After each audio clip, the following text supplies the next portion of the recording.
అంజు పాప స్కూల్ నుండి ఇంటికి వెళ్ళడానికి బయటికి వస్తుండగా ఆరు పాప అక్క అక్క అని అంజుని పిలుస్తూ ఉంటుంది. ఏంటి బుజ్జమ్మ అని అంజు కూడా అంతే ప్రేమగా అడుగుతూ ఉంటుంది ఆరుని. అక్క, నేను ఈరోజు మీ ఇంటికి వస్తాను అని అనడంతో అంజు సంతోషపడుతుంది. అప్పుడే అమర్ కార్ తీసుకొని వచ్చి వాళ్ళ పక్కనే ఆపుతాడు. అమర్ వాళ్ళిద్దరినీ చూసి కిందికి దిగుతాడు. బుజ్జమ్మని చూసి నవ్వుతూ ఉంటాడు అమర్. అమర్ దగ్గరికి రాగానే అంజు, డాడ్, ఈరోజు బుజ్జమ్మ మన ఇంటికి వస్తుందంట అనగానే సంతోషపడతాడు అమర్. అవునా బుజ్జమ్మ, మా ఇంటికి వస్తావా అని అడుగుతుండగా అవును సార్ అంటుంది ఆరు పాప.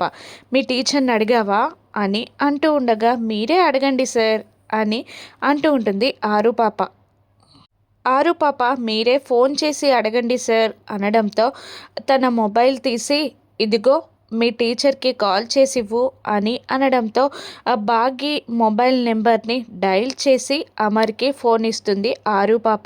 ఇక ఫోన్ చెవి దగ్గర పెట్టుకుంటాడు అమర్. మరోవైపు బాగి తన మొబైల్ రింగ్ అవ్వడంతో ఎవరా అని చూసి షాక్ అయి భయంతో వణుకుతూ ఉంటుంది. ఎవరే అని షాక్ అయిన బాగిని చూస్తూ కరుణ అడుగుతుండగా మా ఆయనే అని ఫోన్ చూపిస్తూ ఉంటుంది.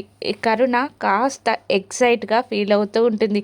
లిఫ్ట్ చేయి అన్నట్టు సైగ చేస్తూ ఉంటుంది కరుణ. బాగీకి టెన్షన్ పడుతూనే తన ఫోన్కి చీర కొంగుని అడ్డుపెట్టి లిఫ్ట్ చేసి హలో అంటుంది బాగి. ఒక్కసారిగా బాగి గొంతు వినబడగానే అమర్కి బాగీతో ఉన్న తీపి జ్ఞాపకాలన్నీ గుర్తొస్తూ ఉంటాయి.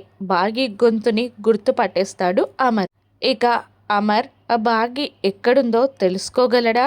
బుజ్జమ్మ తన సొంత కూతురు అని తెలుసుకుంటాడా అమర్? తెలిసాక ఏం చేస్తాడో రాను ఎపిసోడ్స్లో చూద్దాం. Thank you for watching.